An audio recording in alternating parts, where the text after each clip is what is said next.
Expand Design, a roomy cabin, dual tone interiors, 15 smart utility spaces, and a large boot space, all there to expand your life. Welcome to Easy Space.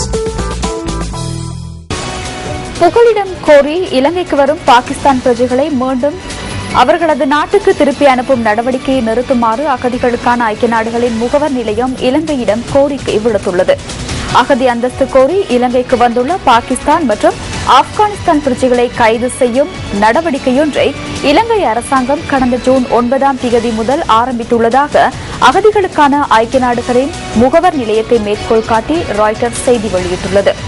இலங்கை மற்றும் பிராந்தியத்தின் பாதுகாப்பை கருத்தில் கொண்டே புகலிட கோரிக்கையாளர்களை மீண்டும் அவர்களின் சொந்த நாட்டுக்கு அனுப்பி வைப்பதாக வெளிவிவகார அமைச்சு தெரிவித்துள்ளது.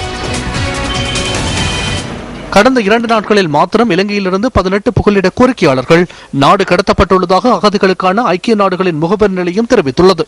அவ்வாறு வருகை தந்திருந்த போதிலும் மேலும் 10 பேர் இன்று நாடு கடத்தப்படவிருந்ததாகவும் அந்த நிலையம் சுட்டிக்காட்டியுள்ளது. புகலினம் கோரி வருவோரை பலவந்தமாக திருப்பி அனுப்புவதில்லை என்ற கொள்கையுடன் அனைத்து நாடுகளும் இணங்கியுள்ளதாகவும் உயிர் அல்லது சுதந்திரத்திற்கு அச்சுறுத்தல் உள்ள நாடொன்றுக்கு திருப்பி அனுப்பப்படுகின்றமை சர்வதேச சட்டத்தை மீறும் செயலாகும் என ஐக்கிய நாடுகளின் முகவர் நிலையத்தை மேற்கோள் காட்டி ராய்ட்டர்ஸ் செய்தி வெளியிட்டுள்ளது.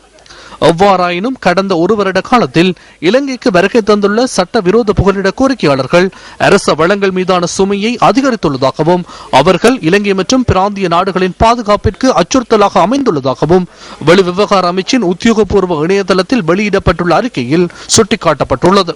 2013 மற்றும் 2014 ஆண்டு காலப்பகுதியில் புகலிட கோரிக்கையாளர்கள் மற்றும் அகதி அந்தஸ்து கோருவோரின் இலங்கை வருகை 700% அதிகரித்துள்ளதாக அதில் குறிப்பிடப்பட்டுள்ளது. ஜூன் மாதம் 30 வரை மாத்திரம் 308 புகலிட கோரிக்கையாளர்களும் 1560 அகதி அந்தஸ்து கோருவோரும் இலங்கைக்கு வந்திருந்ததாக வெளிவிவகார அமைச்சின் இணையதளம் தெரிவிக்கின்றது.